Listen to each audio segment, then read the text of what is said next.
Hello friend, welcome to our channel इंगेट अड्डा।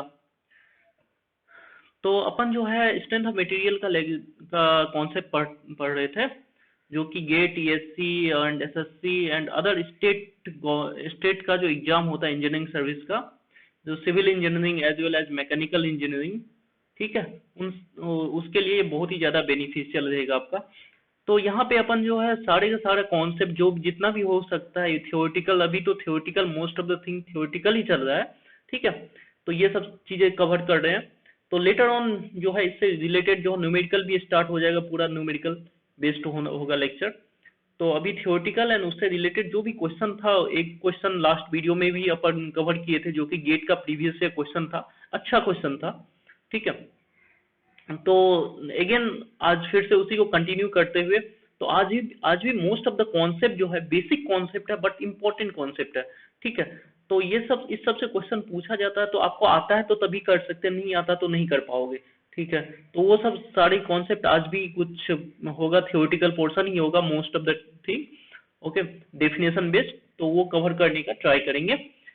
तो आई होप आप लोग जो अच्छे होंगे और वीडियो को एंजॉय कर रहे होंगे, अपना पढ़ाई कर रहे होंगे, ठीक है। तो चलिए स्टार्ट करते हैं आज का session. Let's begin our today session.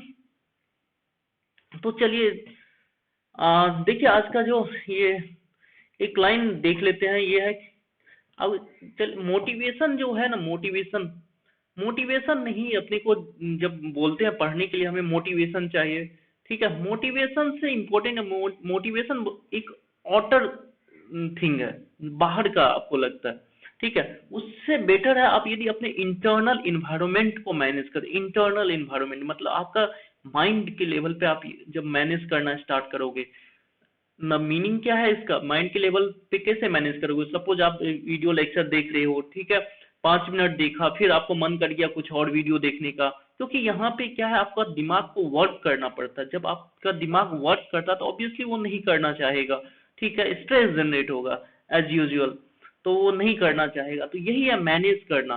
तो आप अपने अपने मन को मत फॉलो करो, उसको कंट्रोल करो, ठीक है। सेल्फ कंट्रोल, जितना बड़ा गोल होगा उतना ज्यादा आपको सेल्फ कंट्रोल करना पड़ेगा अचीव करने के लिए।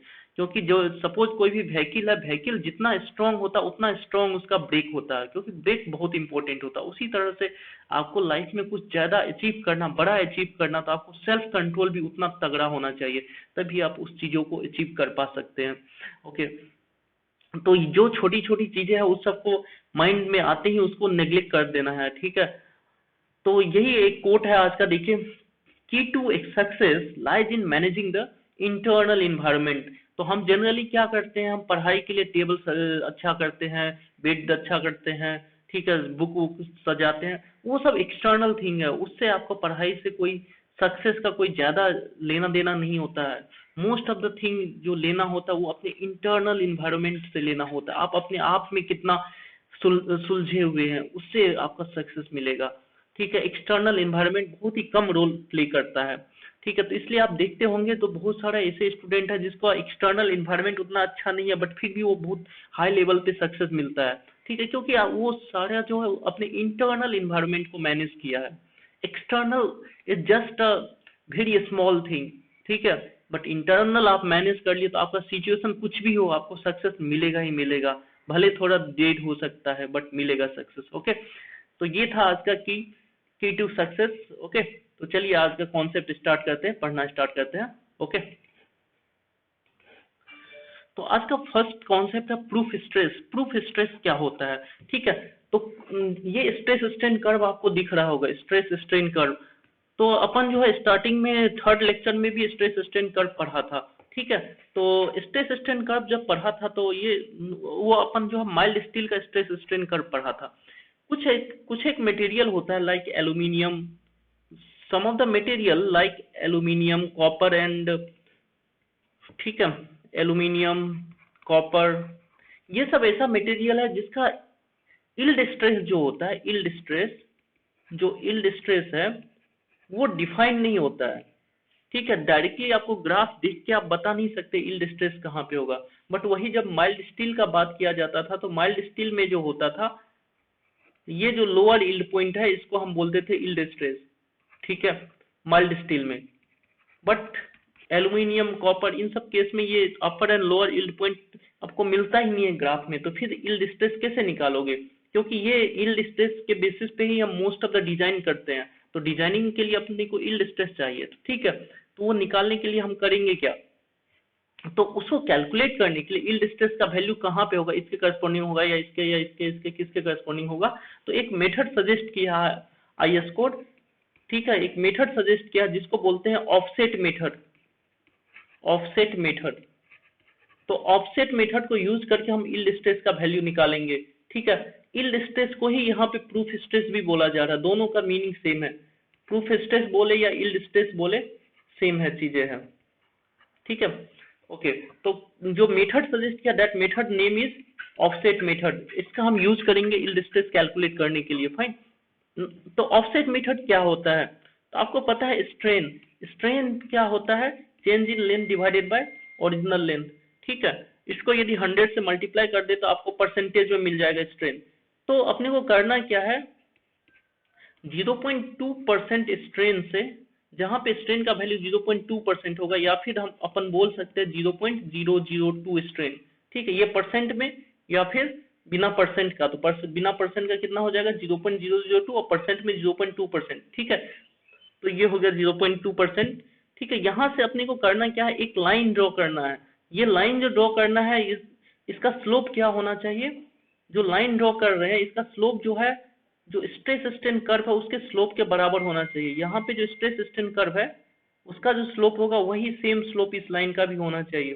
दैट मीन्स द ऑफसेट जो हमने ड्रॉ करे, ये जो एक ऑफसेट ड्रॉ कर रहे हैं इस स्ट्रेस स्ट्रेन कर्व का, ठीक है, वो कहाँ से स्टार्ट होगा 0.2% स्ट्रेन से, तो ये जब स्टार्ट होके जिस भी पॉइंट पे जाके मीट करेगा, ठीक है, मीट करेगा स्ट्रेस स्ट्रेन कर्व को, उसके करस्पॉन्डिंग जो स्ट्रेस मिलेगा आपको, उसी को हम प्रूफ स्ट्रेस बोलते हैं, that stress is known as proof stress और yield stress you can say, ठीक है, समझ पा रहे चीजों को।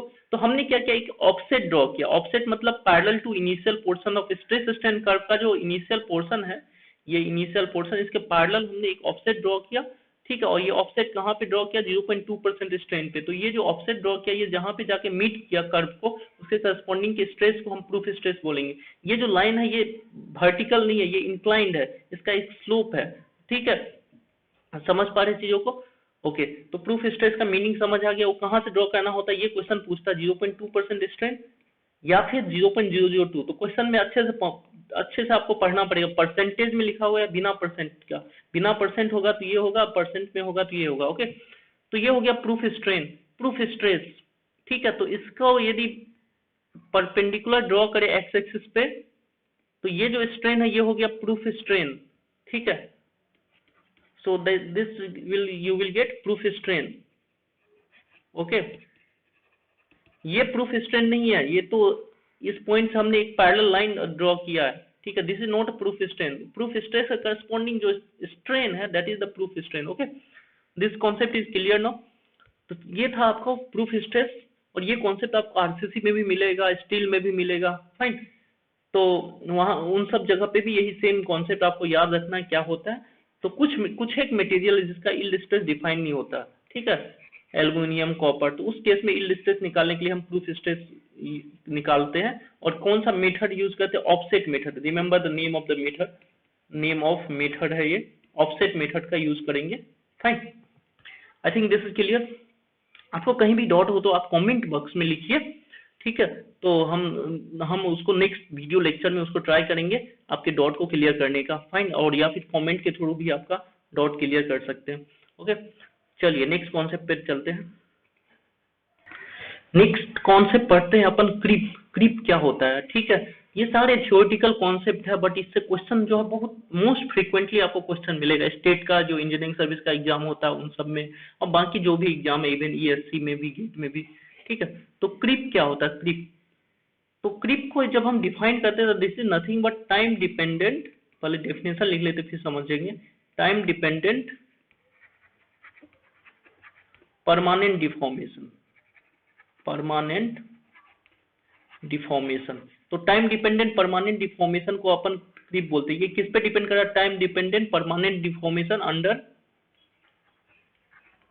Sustained loading, sustained loading. ठीक है, तो अब समझते हैं इसको क्रीप को क्या होता है। तो एग्जांपल लेते हैं अपन, चलिए एग्जांपल के थ्रू समझते हैं। सपोज एक बार है, ठीक है, इस पे लोड लगाया अपन, लोड लगा दिया, पी लोड लगाया, ठीक है। तो लोड जब लगाओगे तो आपको क्या होगा, इसमें इलोंगेशन मिलेगा उसी टाइम पे। जब लोड लगाओगे एट द सेम टाइम आपको इलोंगेशन मिलेगा, ठीक है। लेटर से ये आपको डेल्टा एल मिला इलोंगेशन, ठीक है, जब लोड लगाए तो। और इनिशियल लेंथ एल नोट था, तो लोड लगाने के साथ इसमें एक इलोंगेशन हुआ डेल्टा एल, और इनिशियल लेंथ एल नोट था। अब सपोज इस लोड को लगा हुआ छोड़ दिए, सपोज 5 इयर्स के लिए इसको ऐसे ही लगा हुआ है लोड, तो क्या होगा इसमें, 5 इयर्स के लिए ऐसे ही लगा हुआ है लोड, फिर क्या होगा इस बॉडी में, लेट से। तो हुआ क्या, जो इसमें एक सर्टेन अमाउंट ऑफ इलोंगेशन था पहले से एक इलोंगेशन था डेल्टा एल, तो इतना तो था ही, बट इसमें कुछ और एक्स्ट्रा इलोंगेशन ऐड हो जाता है, ठीक है, और एक्स्ट्रा इलोंगेशन ऐड हो जाता है। और ये जो एक्स्ट्रा डिफॉर्मेशन हुआ इसको बोलते हैं क्रीप डिफॉर्मेशन, क्रीप डिफॉर्मेशन, ठीक है। अब देखिए यहाँ पे हुआ क्या, जब लोड लगा तो लोड के कारण जो है डेल्टा एल डिफॉर्मेशन हुआ उसी टाइम पे, लेट से टी इक्वल टू 0 टाइम पे। और जब लोड को 5 इयर्स के लिए ऐसे ही लगा हुआ छोड़ दिया तो डेल्टा एल तो हुआ ही था, उसके साथ साथ टाइम के साथ साथ इसमें कुछ और भी डिफॉर्मेशन हुआ है, धीरे धीरे ये डिफॉर्मेशन हुआ है, ठीक है। तो इसको बोलते हैं हम क्रीप डिफॉर्मेशन, ठीक है। अब ये जो डिफॉर्मेशन होता है ये जो है परमानेंट होता है। इस लोड को जब हटा दिया जाए, दैट मीन जब अपन अनलोडिंग कर दिया जाए इसको, अनलोडिंग जब आप करोगे इसको, ठीक है, तो ये जो डिफॉर्मेशन है वो रिगेन नहीं हो पाएगा, ठीक है। Let us see in the diagram. तो जब अपन इसको अनलोडिंग किया है, यहाँ पे देख सकते हैं, जब अनलोडिंग किया है हमने, तो इसमें जो है जो डेल्टा एल हुआ था, जो डेल्टा एल हुआ था लोड लगाने के साथ, जिसको हम इलास्टिक डिफॉर्मेशन भी बोलते हैं, इलास्टिक डिफॉर्मेशन, वो तो रिकवर हो गया, वो यहाँ पे देख सकते हैं वो रिकवर हो गया डेल्टा एल। बट जो डेल्टा सी है, डेल्टा सी क्रीप डिफॉर्मेशन, वो इसमें बाकी रह गया, ये रिकवर नहीं हो पाया, ठीक है। क्रीप डिफॉर्मेशन, तो क्रीप डिफॉर्मेशन क्या हो गया, एक तरह से परमानेंट डिफॉर्मेशन है, ये परमानेंट हो जाता है बॉडी में, ठीक है।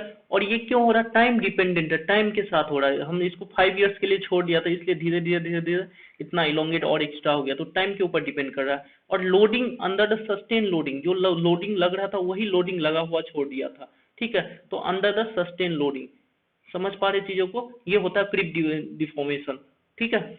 So it is a time dependent permanent deformation under the sustain loading. इसका बेस्ट एग्जांपल यदि समझे तो आपका जो ट्रांसमिशन टावर देखा होगा, ट्रांसमिशन जो है इलेक्ट्रिसिटी वायर जो जाता है, तो जब इसको इंस्टॉल करते हैं तो ये जो वायर है इलेक्ट्रिसिटी वायर, वो पूरा का पूरा टाइट होता है, ठीक है। आफ्टर 1 और 2 इयर्स इसमें ऐसे सैगिंग दिख जाएगा आपको, ये सैगिंग क्यों हो रहा है, पर लेंथ तो इसका ये था एल नोट, बट जो है कुछ टाइम के बाद जो है इसमें इतना सैगिंग हो रहा है, मतलब इसका लेंथ जो है इंक्रीज हुआ है कुछ, तभी तो सैगिंग हुआ है।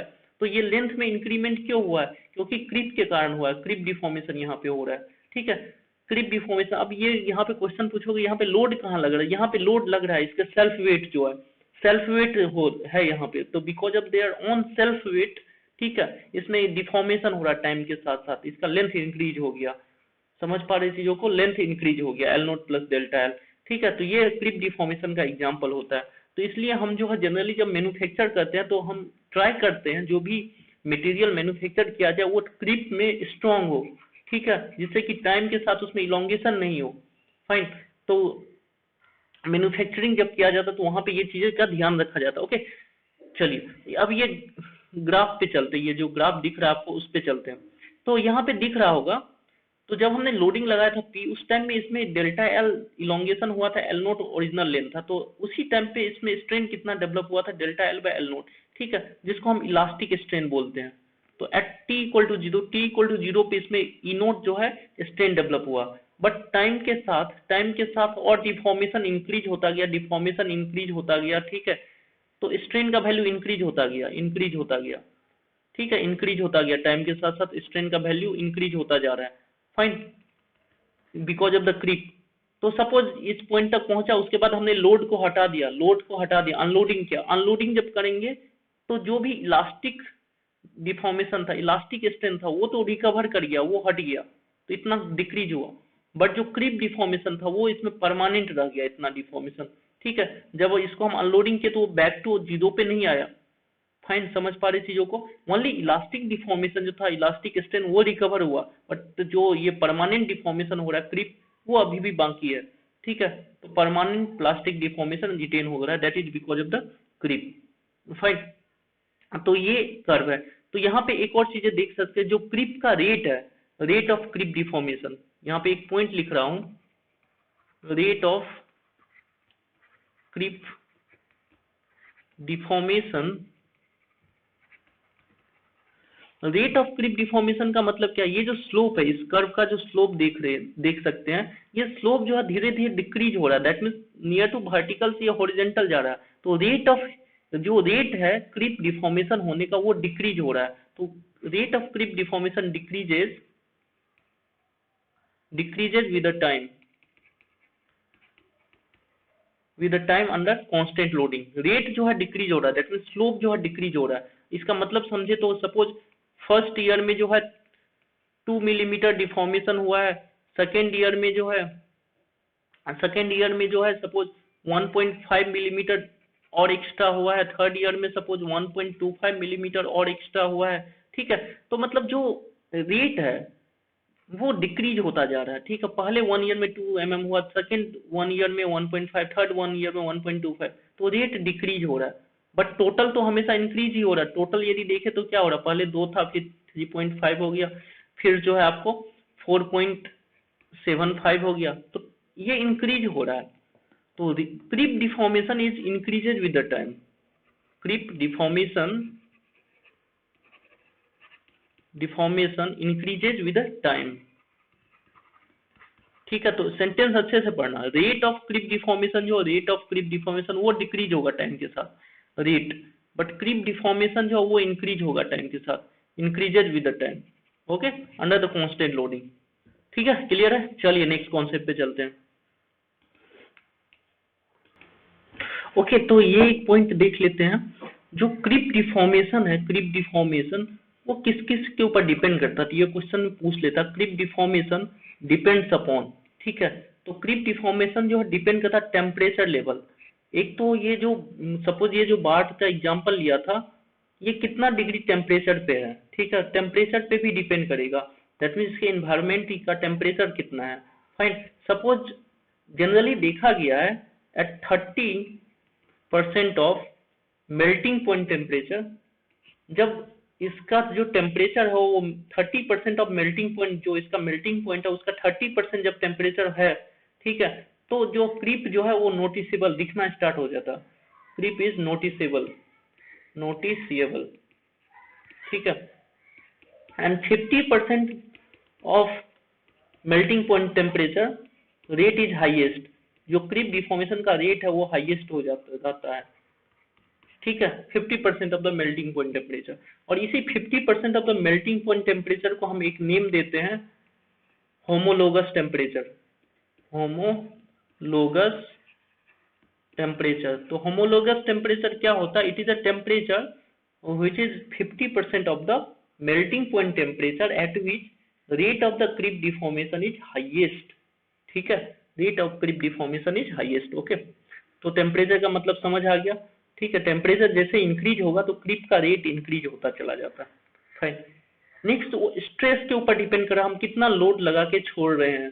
ठीक है, इसमें जो लोड लगा के छोड़ रहे थे इसका वैल्यू क्या है, और स्ट्रेस जो लगा के छोड़ रहे हैं उसका वैल्यू क्या है, कितने टाइम के लिए छोड़ रहे हैं उसके ऊपर डिपेंड कर रहा है। टाइप ऑफ लोडिंग क्या है, किस टाइप का लोडिंग लगा के छोड़ रहे हैं। ठीक है, तो ये सारे फैक्टर है जिसके ऊपर डिपेंड करता है creep deformation. Okay, let's see the next concept now. Okay, let us understand the next topic, fatigue. Fatigue क्या होता है उसके समझते हैं। तो फैटिग समझने से पहले जो है कुछ कॉन्सेप्ट समझते हैं। स्ट्रेन एनर्जी थोड़ा सा भी देखते हैं, बाद में भी हम आगे स्ट्रेन एनर्जी डिटेल में देखेंगे, बट अभी बेसिक कॉन्सेप्ट देख लेते हैं थोड़ा, स्ट्रेन एनर्जी क्या होता है। तो strain energy in the general term अभी बता रहा हूं मैं, स्ट्रेन एनर्जी क्या होता है, इसको यू से रिप्रेजेंट करते हैं, ठीक है। तो स्ट्रेन एनर्जी होता है, strain energy nothing but area under load deflection curve, load deflection curve का जो एरिया है that is the strain energy you can say, ठीक है। तो लोड डिफ्लेक्शन, अच्छे से देखना, लोड डिफ्लेक्शन, स्ट्रेस स्ट्रेन नहीं बोल रहे हैं, तो दैट मीन्स सपोज इसके करस्पॉन्डिंग लोड P है एंड डिफ्लेक्शन लेट से डेल्टा है, तो ये जो एरिया हो जाएगा अपना, इसके इसके जो एरिया ये सब जो कंटेन कर रहा है ये, this is the strain energy. तो इसको हम जनरली बोलते हैं half of P into delta. एक ट्राइंगल का दिख रहा होगा, triangle almost equivalent to triangle हम करके एज्यूम करते हैं, ठीक है। तो half of P into delta, ये ट्राइंगल का area P into delta, okay, this is the strain energy, fine. तो इसी से रिलेटेड एक और कॉन्सेप्ट है जिसको हम बोलते हैं स्ट्रेन एनर्जी, समझ आ गया। एक टर्म आता है complementary strain energy, complementary strain energy, strain energy ये क्या होता है? कम्प्लीमेंट्री स्ट्रेन एनर्जी यहाँ पे देख सकते हैं, एक तो ये अपने को बॉक्स दिख रहा है, ये पूरा यदि ऐसे ज्वाइन कर दे तो ये रेक्टेंगल दिख रहा है, ठीक है। रेक्टेंगल में नीचे वाले पोर्शन को हम बोल दिया स्ट्रेन एनर्जी, ये एरिया को, और ऊपर का जो ये एरिया है इसको एरिया कैलकुलेट करोगे तो वो होता है complementary strain energy. This area is known as complementary strain energy, okay. So complementary strain energy equal to the area of load deflection curve above, ठीक है। तो y एक्सिस से जो एरिया लग रहा है इसको बोलते हैं हम कम्प्लीमेंट्री स्ट्रेन एनर्जी। क्लियर है, कोई प्रॉब्लम नहीं है, ये एरिया निकाल लीजिए तो आपको पता चल जाएगा क्या होता है complementary strain energy, fine. Now जो स्ट्रेन एनर्जी का फॉर्मूला अपन देखा, स्ट्रेन एनर्जी का फॉर्मूला, ठीक है, कम्प्लीमेंट्री स्ट्रेन एनर्जी समझ आ गया। चलिए, तो स्ट्रेन एनर्जी का अपने फॉर्मूला देखा है, जस्ट वेट फॉर सेक। तो strain energy equal to half of P into delta, ठीक है। तो अपन क्या करते हैं इसको, लेट से P को A से डिवाइड कर देते हैं और डेल्टा को L ओरिजिनल लेंथ से डिवाइड करते हैं। तो डिवाइड किए तो मल्टीप्लाई भी करना पड़ेगा, ठीक है। तो P बाई A क्या हो गया, स्ट्रेस, और delta change in length bye original length क्या हो गया, स्ट्रेन, और A इंटू एल नोट क्या हो गया, वॉल्यूम, ठीक है। तो यहाँ पे देख सकते हैं strain energy equal to half of the stress into strain into volume. तो आप यदि स्ट्रेस स्ट्रेन कर्व का एरिया ले लो, ठीक है, तो स्ट्रेस स्ट्रेन कर्व का जब एरिया लोगे आप, स्ट्रेस स्ट्रेन कर्व का जब एरिया लोगे, ठीक है, तो उसको वॉल्यूम से मल्टीप्लाई करना पड़ेगा स्ट्रेन एनर्जी निकालने के लिए, ओके। या फिर strain energy per unit volume equal to stress into strain, ठीक है, area of stress strain, area of stress strain curve. कोई प्रॉब्लम नहीं है यहाँ तक, ठीक है। तो स्ट्रेस स्ट्रेन कर्व के अंदर का एरिया निकालेंगे तो आपको strain energy per unit volume मिलेगा, ठीक है। लोड डिफ्लेक्शन कर्व का एरिया निकालोगे तो आपको स्ट्रेन एनर्जी मिलेगा, कोई प्रॉब्लम नहीं यहाँ तक। चलिए अब नेक्स्ट आते हैं हम फैटिग पे आते हैं, फैटिग क्या होता है, फाइन। फैटिग क्या होता है, फैटिग का मीनिंग क्या, उस पे चलेंगे, ओके। तो late us see the what's the meaning of fatigue. Okay, fatigue का एक बेस्ट एग्जांपल है, आपने सपोज कभी वायर लिया होगा, एक वायर ले लो और इसको जो है ऐसे बेंड करते हैं, ऐसे पहले एक बार ऊपर की ओर बेंड करो, फिर इसको नीचे की ओर ऐसे बेंड करो, और ये कंटिन्यूअसली करते रहो, ठीक है, सैगिंग एंड हॉगिंग, इस टाइप से बेंड करते रहो उसको। तो एक ऐसा टाइम आएगा जो अब ये यहाँ से इस लोकेशन से ब्रेक हो जाएगा, ठीक है। एक ऐसा टाइम आएगा जो इस लोकेशन से ब्रेक हो जाएगा, तो कंटिन्यूअसली जब इसको बेंड करते रहे तो ये इस लोकेशन से ब्रेक हो जाएगा, ठीक है। तो कंटिन्यूअसली बेंड करना का मतलब क्या हुआ, आप जो उसके ऊपर साइक्लिक लोडिंग लगा रहे हैं, साइक्लिक लोडिंग लगा रहे हैं, ठीक है। कंटिन्यूअस लोडिंग कर रहे हैं, एक बार आप ऊपर की ओर बेंड करें, एक बार नीचे की ओर बेंड कर रहे हैं, एक बार ऊपर की ओर बेंड करें, एक बार नीचे की ओर बेंड करें वायर को। तो जब हम साइक्लिक लोडिंग लगाते हैं तो after certain number of cycle, after certain number of cycle, ठीक है, ये ब्रेक हो जाता है, टूट जाता है, आपका देखा होगा, तो ब्रेक हो जाता है। समझ पा रही चीजों को? तो इसी को बोलते हैं fatigue, failure in the elastic limit. हमने क्या किया, जब बेंड किया तो उसमें स्ट्रेस जो है फ्रैक्चर पॉइंट तक नहीं लगाया, वो एक बार में ब्रेक नहीं हो रहा, बट वो उसको जब हम कंटिन्यूअसली बेंड करते रहते तब जाके ब्रेक होता है। दैट मीन्स यहाँ पे आप देख सकते हैं failure under the cyclic loading, जब हम साइक्लिक लोडिंग लगा रहे हैं, ओके, तब जो है फेल्योर होता है, तो उसी को हम बोलते हैं फैटीग। चीजें समझ आ रहा है? तो fatigue is related with the dynamic और साइक्लिक लोडिंग। जब हम एक कंटिन्यूअस लोड लगाते रहे तो एक टाइम आने के बाद वो ब्रेक हो जाएगा, फाइन। क्योंकि उसमें जो स्ट्रेन एनर्जी इंक्रीज होता जाता है और वो जो है फ्रैक्चर पॉइंट पे पहुंच जाता है। मतलब यहाँ पे आप समझे, एक कॉन्सेप्ट देख लेते हैं। तो हुआ क्या, सपोज ये है स्ट्रेस स्ट्रेन कर्व, ये है फ्रैक्चर पॉइंट, ठीक है। कोई भी बॉडी में जब इतना स्ट्रेन एनर्जी पहुंच जाएगा तो वो ब्रेक हो जाएगा। if the strain energy will reach at this level, ये पूरा एरिया का जितना है उतना स्ट्रेन एनर्जी आ जाएगा तो वो ब्रेक हो जाएगा, फाइन। तो अब यहाँ पे समझते हैं, जब हम एक बार लोडिंग किया मतलब बेंड किया तो उसमें इतना स्ट्रेन एनर्जी डेवलप हुआ है, ठीक है, इतना स्ट्रेन एनर्जी डेवलप हुआ जब हम उसको बेंड किया, तो अभी तो फ्रैक्चर पे पहुंचा नहीं था तो ब्रेक नहीं हुआ, ठीक है। फिर अनलोडिंग किया, फिर जो है उसको स्ट्रेट किया, तो ये जो स्ट्रेन एनर्जी इतना डेवलप हुआ था वो रिलीज हुआ। बट जो हमारा रेट ऑफ लोडिंग है, साइक्लिक लोडिंग कर रहे हैं, ये जो स्ट्रेन एनर्जी इतना डेवलप हुआ उसको रिलीज होने के लिए टाइम चाहिए। तो सपोज उस टाइम में बस इतना ही रिलीज हो पाया, अभी भी इतना स्ट्रेन एनर्जी उसमें बाकी है, और फिर से हमने लोडिंग कर दिया, तो अब इतना स्ट्रेन एनर्जी डेवलप हुआ उसमें, ठीक है। समझ पा रहे हैं चीजों को? फिर से लोडिंग कर दिया तो फिर से उसको अनलोड होने के लिए, स्ट्रेन एनर्जी रिलीज होने के लिए टाइम हमने नहीं दिया, स्ट्रेन एनर्जी रिलीज होने के लिए कुछ टाइम चाहिए, अभी फिर से उसमें और एक्स्ट्रा इतना क्यूमुलेट हो गया, ठीक है। तो ऐसे करके जो है साइकिल इंक्रीज होने से उसमें स्ट्रेन एनर्जी इंक्रीज होता जाता है। तो एक टाइम आता है स्ट्रेन एनर्जी जो एक्यूमुलेट होता जा रहा था वो फ्रैक्चर पॉइंट पे पहुंच जाएगा, ठीक है, फ्रैक्चर पॉइंट पे पहुंच जाएगा। तो फ्रैक्चर पॉइंट पे जैसे ही पहुंचेगा तो ब्रेक हो जाएगा, ठीक है। तो that means failure under the cyclic loading, ठीक है, क्योंकि यहाँ पे स्ट्रेन एनर्जी जो है एक्यूमुलेट होते होते फ्रैक्चर पॉइंट के करस्पॉन्डिंग स्ट्रेन एनर्जी के बराबर हो जाता है, ठीक है। Concept clear? चलिए, फैटिग समझ आ गया। चलिए नेक्स्ट देखते हैं। Okay, let us see what is the meaning of resilience and toughness. Resilience and toughness का क्या मतलब होता है उसके बारे में देखते हैं। रेजिलियंस क्या होता है? तो रेजिलियंस जो है, let us see the definition first. It is the property of a material, ये क्या है, मटेरियल का प्रॉपर्टी है, ओके, टू एब्जॉर्ब एनर्जी। तो मटेरियल का प्रॉपर्टी है एनर्जी एब्जॉर्ब करने का, ठीक है। It is the property of a material to absorb energy. वो एनर्जी एब्जॉर्ब कब करेगा? When it is deformed elastically, जब हम उसको इलास्टिकली डिफॉर्म करें। तो दैट मीन्स ये मटेरियल है, उसको उस पे जब लोडिंग जो अप टू इलास्टिक लिमिट तक लगाए तो उसको जो एनर्जी एब्जॉर्ब हुआ है, जो उसमें एनर्जी गेन हुआ है, ठीक है। So it is the property of a material to absorb the energy when it is deformed elastically.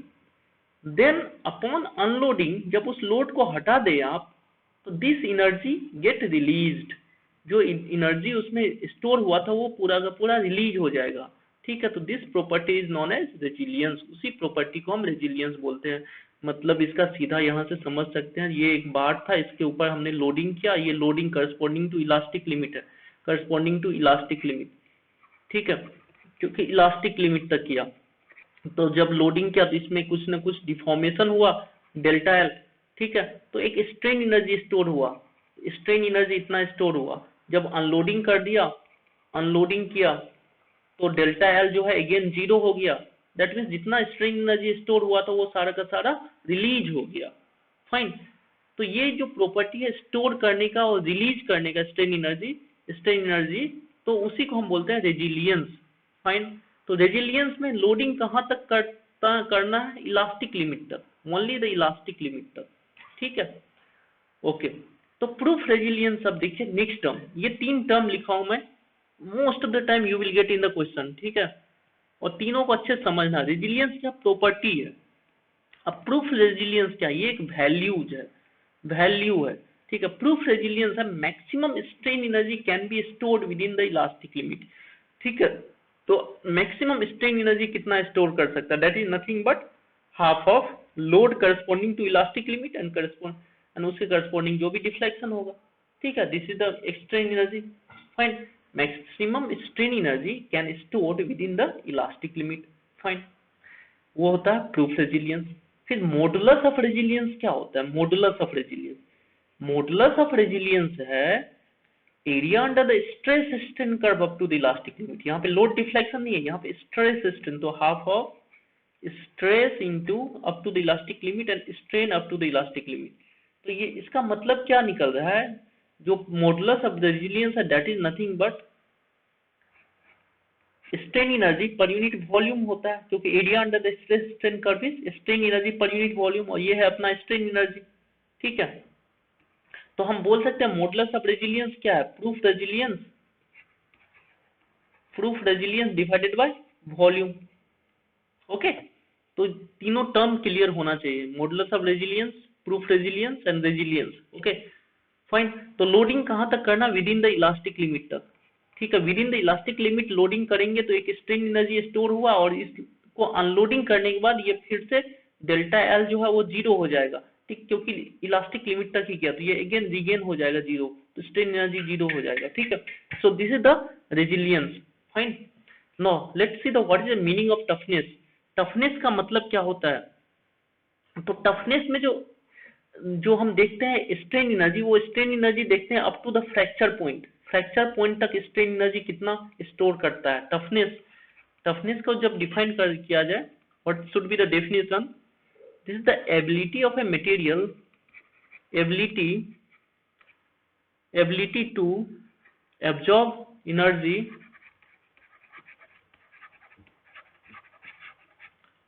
Up to fracture point. Fracture point मतलब जब तक बिना ब्रेक हुए वो कितना, बिना फ्रैक्चर हुए वो कितना स्ट्रेन एनर्जी स्टोर कर सकता है, तो कितना कर सकता है? ये पूरा एरिया है। ठीक है, up to the fracture point का एरिया लेंगे। यहाँ पे कहाँ तक का एरिया लेते हैं? रेजिलियंस में इलास्टिक लिमिट तक का एरिया। यहाँ पे टफनेस में कहाँ तक का एरिया ले रहे हैं? फ्रैक्चर पॉइंट तक का area, up to the fracture point. ठीक है, तो यहाँ पे भी जब मॉडुलस ऑफ रेजिलियंस डिफाइन करेंगे, मॉडुलस ऑफ टफनेस, सॉरी, तो टफनेस इसका डेफिनेशन क्या हो जाएगा? जैसे यहाँ पे मॉडुलस ऑफ रेजिलियंस था area under the stress strain curve up to elastic limit, but यहाँ पे मॉडुलस ऑफ टफनेस हो जाएगा area under stress strain curve, stress strain curve up to fracture point. जब जाके फ्रैक्चर हो रहा है तो उस टाइम तक कितना एरिया है स्ट्रेस स्ट्रेन कर्व का, मतलब ये पूरा एरिया। ठीक है, that is the modulus of toughness. Okay, this concept is clear. चलिए नेक्स्ट देखते हैं। Next concept is visco elastic material. Visco elastic material क्या है? जैसा कि यहाँ पे आप नाम देख सकते हैं, नाम में दो टर्म है, इसका नेमिंग में दो टर्म है। एक है विस्को, मतलब विस्कोसिटी से रिलेटेड है, दूसरा जो है इलास्टिसिटी से रिलेटेड है। That means a material which can show both the property, one is the viscosity, viscosity भी शो करे, and another is elasticity. Viscosity follow करने का मतलब है उसको Newton's law of viscosity follow करना चाहिए। न्यूटन्स लॉ ऑफ विस्कोसिटी वो फॉलो करता होगा, और इलास्टिसिटी का मतलब हो गया वो हुक्स लॉ को फॉलो करता होगा। तो दोनों लॉ को फॉलो कर, जो भी मटेरियल फॉलो करेगा उसको बोलेंगे हम visco elastic material. That means उसमें विस्कोसिटी भी होगा और इलास्टिसिटी भी होगा। ठीक है, नाउ फर्स्ट पॉइंट यहाँ पे देख सकते हैं, material have both viscous and elastic property. ठीक है, अब Newton's law of viscosity, viscous मतलब विस्कोसिटी मतलब Newton's law of viscosity follow करेगा। न्यूटन्स लॉ ऑफ विस्कोसिटी क्या होता था? स्ट्रेस जो है वो डायरेक्टली प्रोपोर्शनल होता है rate of deformation D by D T, जिसको हम बोल देते थे velocity gradient du by dy। यदि फ्लूइड मैकेनिक्स आप पढ़ोगे तो वहां पे ये चीजें मिलेगा। ठीक है, तो ये जो है न्यूटन्स लॉ ऑफ विस्कोसिटी ये बोलता है stress is directly proportional to rate of shear deformation. Okay, rate of deformation, तो ये क्या था? टाइम के ऊपर डिपेंड कर रहा था। तो मतलब ये है it exhibit time dependent strain. Time dependent strain, जो भी मटेरियल में स्ट्रेन जो है टाइम के साथ चेंज होगा। ठीक है, that material is viscoelastic. Fine. Like rubber को यदि आप एग्जांपल लो रबर, तो रबर जो है जब ये मेल्टेड स्टेट में होता है, मेल्टेड स्टेट में, तो ये न्यूटन्स लॉ ऑफ विस्कोसिटी को फॉलो करता है, न्यूटन्स लॉ ऑफ विस्कोसिटी को फॉलो करता है, विस्कोसिटी इसको फॉलो करता है, ठीक है। और जब ये सॉलिड स्टेट में होता है, सॉलिड स्टेट में, तो हुक्स लॉ फॉलो करता है, हुक्स लॉ। तो रबर जो है ये विस्को इलास्टिक मटेरियल आप बोल सकते हैं, क्योंकि जब मेल्टेड स्टेट में होता है तो विस्कोसिटी आ जाता है, और जब सॉलिड स्टेट में होता है तो हुक्स लॉ, इलास्टिसिटी उसमें डेवलप होता है, ठीक है। तो इलास्टिसिटी का मतलब क्या, elasticity is a result of, elasticity में क्या हो रहा है, हुक्स लॉ में क्या करते थे, लोड लगाते थे और उसमें उसके लेंथ में चेंजेस आता था। Elasticity is result of bond stretching, bond stretching का मतलब सीधा यहाँ से समझ सकते हो, जब इसके ऊपर लोड लगाओगे तो हो क्या रहा है, ये सारे जो क्रिस्टलाइन स्ट्रक्चर है इसके बीच में जो बॉन्ड है, इसके बीच में जो बॉन्ड है उसका लेंथ इंक्रीज होता है, तभी जाके ये स्ट्रेच होता है, तभी जाके ये स्ट्रेच होता है, ठीक है। लेंथ, जो बॉन्ड का लेंथ है वो इंक्रीज होता है। तो elasticity is result of bond stretching along crystallographic planes in ordered solid, ordered solid मतलब crystalline solid, okay। and viscosity क्यों होता है, viscosity is result of diffusion of atoms or molecule inside the amorphous material, okay। तो viscosity आपको पता ही है, that is nothing but a resistance to flow होता है, viscosity is resistance to flow, resistance to flow। तो resistance तब होता है जब मटेरियल जो मॉलिक्यूल्स जो है मॉलिक्यूलर लेवल में डिफ्यूजिटी हो, ठीक है, तो वहां पे विस्कोसिटी क्रिएट होता है, रेजिस्टेंस क्रिएट होता है, फाइन। तो उतना अपने को जरूरत नहीं है, बस यहाँ तक समझ आ जाना चाहिए, ओके। चलिए नेक्स्ट कॉन्सेप्ट पे चलते हैं, let's see the next concept, okay. तो क्वेश्चन में कभी कभी ऐसे stress strain curve, different different stress strain curve दे देता है और ऑप्शन में लिखता है ये किस टाइप का मटेरियल होगा, ठीक है। तो जब इस आपका स्ट्रेस स्ट्रेन कर्व जो है, जो पहला आपको दिख रहा है स्ट्रेस स्ट्रेन कर्व, कुछ पोर्शन लीनियर है, उसके बाद जो पूरा हॉरिजॉन्टल हो गया, तो हॉरिजॉन्टल तब हो, हॉरिजॉन्टल होने का मतलब क्या है, स्ट्रेन तो इंक्रीज हो रहा है बट स्ट्रेस कांस्टेंट है, इस पोर्शन में स्ट्रेस कांस्टेंट है, स्ट्रेन इंक्रीज होता है, इसको बोलते हैं प्लास्टिक। और ये हो गया इलास्टिक, तो ये हो गया elastoplastic material, elastoplastic material, plastic, ठीक है। This is the elastoplastic material का ये ऐसा बनेगा। नाउ इसमें देखते हैं यहाँ पे क्या हो रहा है, लीनियर है अगेन, इसके बाद फिर से लीनियर ही है, मतलब स्ट्रेन इंक्रीज हो रहा है, साथ साथ स्ट्रेस भी इंक्रीज हो रहा है, ठीक है। तो स्ट्रेन इंक्रीज होने के, स्ट्रेस भी इंक्रीज जब होगा तो उसको बोलते हैं स्ट्रेन हार्डनिंग, फाइन। तो ये हो गया elastoplastic with strain hardening, elastoplastic with strain hardening, strain hardening, okay. Now next आप देख सकते हैं यहाँ पे, नाउ इस केस में स्ट्रेन इंक्रीज हो रहा है बट स्ट्रेस में कोई चेंजेस नहीं हो रहा है, ठीक है। तो और ये जो स्ट्रेस हमेशा जीरो है, स्ट्रेस का कोई वैल्यू ही नहीं है, दैट मीन्स आप उस पर थोड़ा सा भी लोड लगाओ, कुछ भी लगाओ, वो कंटिन्यूस डिफॉर्म होता चला जाएगा। तो ये होता है आइडियल फ्लूइड, आइडियल फ्लूइड जो होता है उसमें कोई स्ट्रेस नहीं डेवलप होता है, ठीक है, ओनली जो कंटिन्यूसली डिफॉर्म होता चला जाएगा, this is the ideal fluid. No यहाँ पे आप देख सकते हैं, यहाँ पे क्या हो रहा है, कितना भी लोड इंक्रीज कर रहे तो स्ट्रेस इंक्रीज होता जा रहा है, स्ट्रेस इंक्रीज होता जा रहा है, बट स्ट्रेन वो डिफॉर्म नहीं हो रहा है, तो इसको बोलते हैं हम ideal rigid, ideal rigid material, ठीक है। तो ये सारे कुछ एग्जांपल है, जब आपको क्वेश्चन दिखे तो यहाँ से आप मैच कर सकते हैं, ओके। चलिए नेक्स्ट देखते हैं। तो अपन जो है हुक्स लॉ ऑलरेडी पढ़ चुके हैं, तो उसका कुछ एजम्पशंस था हुक्स लॉ का, उस एजम्पशंस को अभी डिटेल देखेंगे, ठीक है, assumptions of the Hooke's law. तो मैं पहले आपको थोड़ा याद दिला देते हैं हुक्स लॉ क्या था। हुक्स लॉ क्या था, हुक्स लॉ, हुक्स लॉ बोलता था स्ट्रेस जो है that is directly proportional to strain, ठीक है। और इसको यदि प्रोपोर्शनैलिटी साइन को हटाते थे तो एक कांस्टेंट लगाते थे जिसको हम यंग्स मॉडुलस बोलते हैं, यंग्स मॉडुलस, ओके। अब this is the Hooke's law, okay, stress is directly proportional to strain, fine. यहाँ पे स्ट्रेस को जब अपन P बाई A लिख दे स्ट्रेस, और स्ट्रेन को हम लिख दे change in length divided by original length, ठीक है, ये भी लिख सकते हैं। तो यहाँ से आप चेंज इन लेंथ का जब फॉर्मूला निकालोगे तो क्या हो जाएगा, P L by A into E, P L by A E, this is the change in length. ठीक है, ये कहाँ से आ रहा है, हुक्स लॉ से ही आ रहा है। फाइन, तो अब हुक्स लॉ जो था उसका कुछ एजम्पशन था। क्या एजम्पशन है, material is homogeneous, material is isotropic, material is elastic.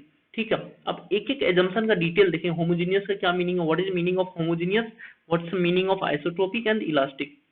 Okay, तो ये जो हुक्स लॉ था इसमें ई क्या है, ई है Young's modulus of elasticity, Young's modulus of elasticity, modulus of elasticity. Okay fine, तो चलिए पहले तो होमोजीनियस देखते हैं, होमोजीनियस का मीनिंग क्या होता है। होमोजीनियस, होमोजीनियस कैसे डिफाइन करेंगे, होमोजीनियस मटेरियल है या नहीं। तो होमोजीनियस का सिंपल डेफिनेशन होता है same property, same properties in a particular direction, in a particular direction।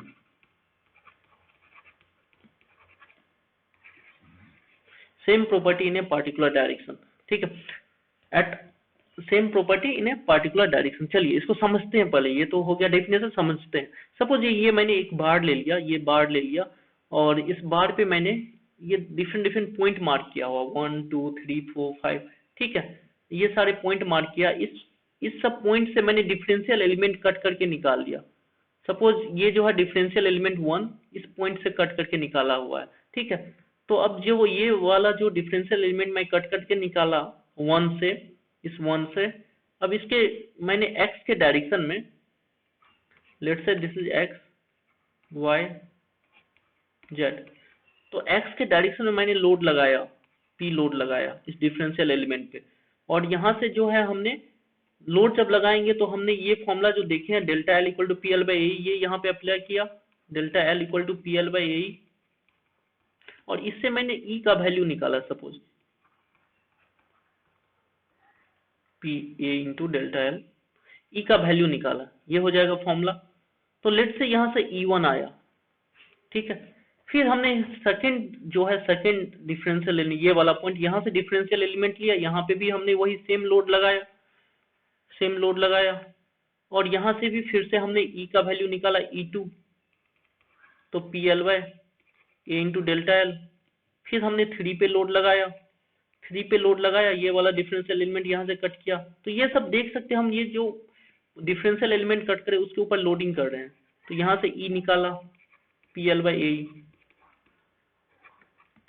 ठीक है, तो जितने भी डिफरेंशियल एलिमेंट था सबको मैंने एक पार्टिकुलर डायरेक्शन में लोड लगाया, एक्स के डायरेक्शन में लोडिंग। लोडिंग किस डायरेक्शन में हो रहा है, एक्स के डायरेक्शन में। तो एक्स के डायरेक्शन में जब लोडिंग लगाया इस वाले डिफरेंशियल एलिमेंट पे, इस वाले डिफरेंशियल एलिमेंट पे, इस पे, तो सबका ई का वैल्यू आया। अब ये सारे ई का वैल्यू जो है वो सेम है। अब ई क्या है, ये मटेरियल का प्रॉपर्टी है। तो मटेरियल का प्रॉपर्टी यहाँ पे जो है एक पार्टिकुलर डायरेक्शन में, दैट मीन्स हम जब एक्स डायरेक्शन में लोडिंग कर रहे हैं तो ई का वैल्यू जो है सब हर एक पॉइंट का सेम आ रहा है, हर एक पॉइंट का सेम आ रहा है एक पार्टिकुलर डायरेक्शन में, दैट मीन्स सारा का सारा वैल्यू इक्वल आ रहा है। तो हम बोलेंगे ये जो है होमोजीनियस मटेरियल है, that means this is a homogeneous, homogeneous मतलब value of the property, same property. Property अब कुछ भी हो सकता है, ई का मैंने एग्जांपल लेके बताया था, म्यू भी, पॉइजन रेशियो भी हो सकता है, जी भी हो सकता है, के भी हो सकता है। ठीक है, तो इस पार्टिकुलर डायरेक्शन में आप लोड लगाएं कहीं पे भी, आप कोई भी एलिमेंट पे में, सबका ई का वैल्यू सेम आएगा। मटेरियल का प्रॉपर्टी हर एक जगह पे सेम है, एक पार्टिकुलर डायरेक्शन में हर एक जगह पे सेम है। ठीक है, नाउ अब इसी को एक और तरीके से समझते हैं। तो होमोजीनियस का मतलब समझ आ गया।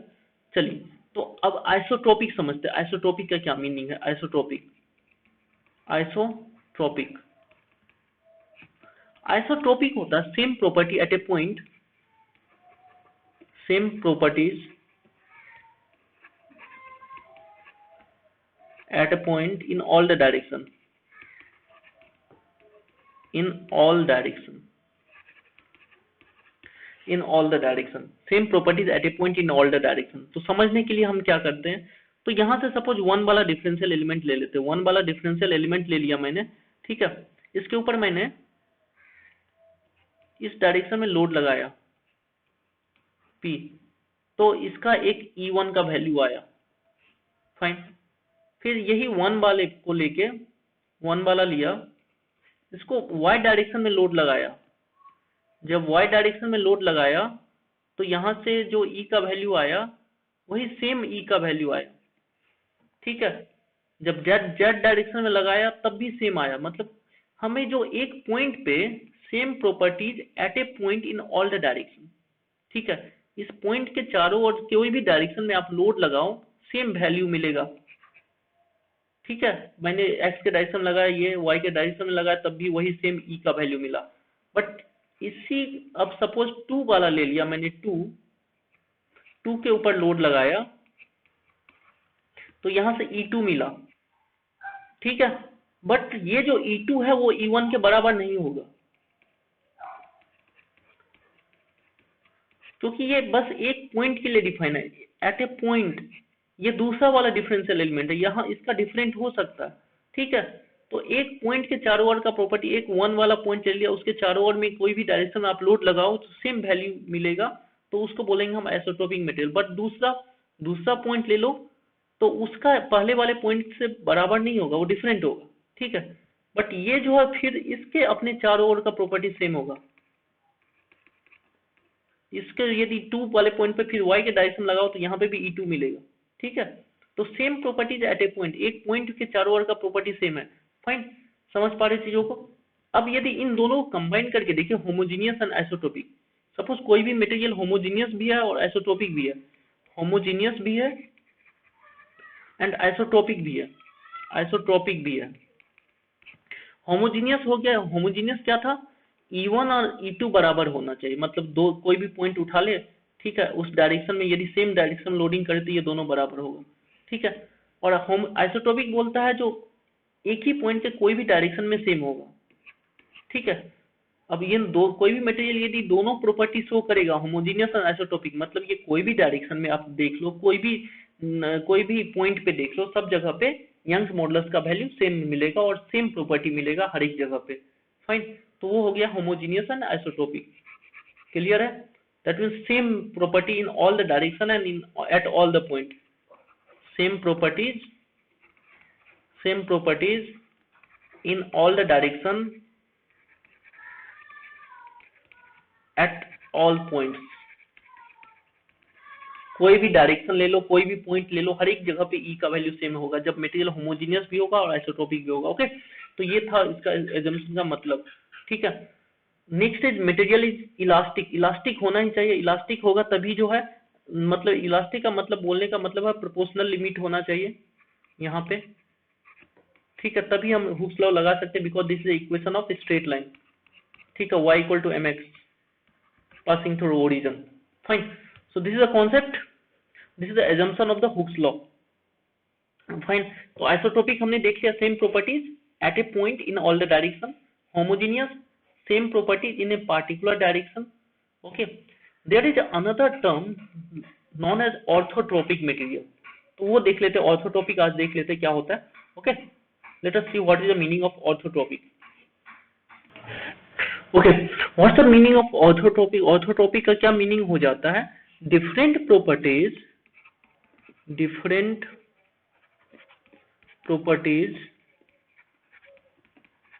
in a perpendicular direction, in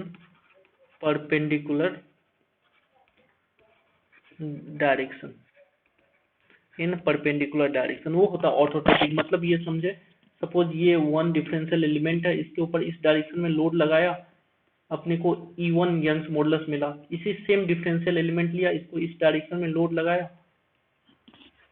E2 मिला, ये दोनों बराबर नहीं होना चाहिए, ठीक है। Same different property at a particular point in a perpendicular direction, different property in a perpendicular direction at a point, at a particular point, fine. Perpendicular direction का प्रॉपर्टी डिफरेंट होना चाहिए, ठीक है। ये जो है वर्टिकल था तो हॉरिजॉन्टल का प्रॉपर्टी डिफरेंट होना चाहिए। सपोज मैं यहाँ पे कोई भी इंक्लाइन करके लोडिंग लगा दूं, अब इसका जो है यहाँ से जब हम ई निकाल रहे हैं, सपोज ई, वो बराबर हो सकता है किसी भी एक के, क्योंकि ये परपेंडिकुलर डायरेक्शन नहीं तो इससे परपेंडिकुलर नहीं इससे परपेंडिकुलर है। Okay, only the perpendicular direction का प्रॉपर्टी डिफरेंट होना चाहिए, that is the orthotropic. Okay, concept is clear, fine. तो आज इतना ही रखते हैं, तो नेक्स्ट लेक्चर में अपन जो है क्वेश्चन धीरे धीरे स्टार्ट होगा, न्यूमेरिकल पार्ट स्टार्ट होगा, ठीक है। तो आपको जब वीडियो अच्छा लगता है तो लाइक कीजिए, सब्सक्राइब कीजिए, अपने फ्रेंड के साथ शेयर कीजिए इसको, जिससे कि कॉन्सेप्ट जो है ज़्यादा से ज़्यादा स्टूडेंट तक रीच हो सके, पहुंचे। ओके, सो सब्सक्राइब कर लीजिए, चैनल को सब्सक्राइब कर लीजिए, शेयर कीजिए, लाइक कीजिए यदि वीडियो आपको पसंद आता है, फाइन।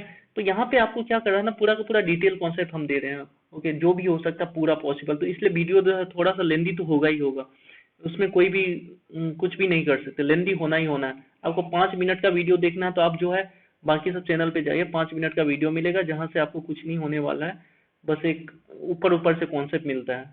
ओके, डीप कॉन्सेप्ट आपको तभी मिलेगा, टाइम होना चाहिए और थोड़ा पेशेंस होना चाहिए वीडियो को देखने के लिए। ओके, तो चलिए नेक्स्ट वीडियो लेक्चर में मिलते हैं फिर से। तो तब तक कोई भी डाउट हो, कुछ भी हो, आप कमेंट कीजिए, ठीक है, और इसको रिवाइज कीजिए। तो नेक्स्ट वीडियो से नेक्स्ट टू नेक्स्ट वीडियो हम जो है क्वेश्चन करेंगे गेट का और ईएससी का। गेट एंड ईएससी में जितना भी क्वेश्चन पूछा हुआ है फर्स्ट चैप्टर से स्ट्रेंथ ऑफ मटेरियल का, वो सारे क्वेश्चन करेंगे। तो वो क्वेश्चन आप तभी सॉल्व कर सकते हैं जब ये पूरा वीडियो अभी तक जितना हुआ है इसको रिवाइज कर लें, ठीक है, एक बार। ओके, चलिए, थैंक यू वेरी मच। तो आप घर पे रहिए, अच्छे से रहिए, सेफ रहिए, ठीक है, पढ़ते रहिए। Okay, meet you in the next video lecture, तब तक के लिए see you, bye bye, take care.